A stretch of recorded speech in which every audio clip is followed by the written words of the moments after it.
यानंतरची एक दुःखद बातमी। झारखंडचे माजी मुख्यमंत्री शिबू सोरेन यांचं निधन झालंय। झारखंडचे माजी मुख्यमंत्री शिबू सोरेन यांना देवाज्ञा झालेली आहे।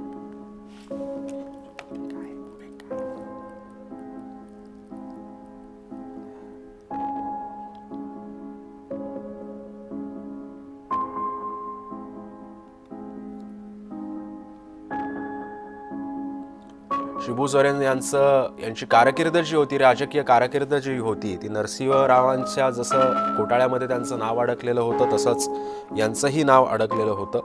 मात्र त्यांच्या जाण्यानं सध्या झारखंडच्या राजकीय विश्वामध्ये सध्या शोक व्यक्त केला जातोय।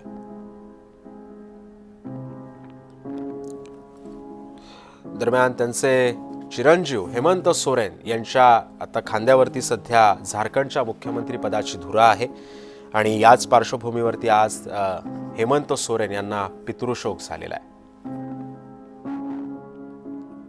शिबू सोरेन यांचं निधन झालेलं आहे।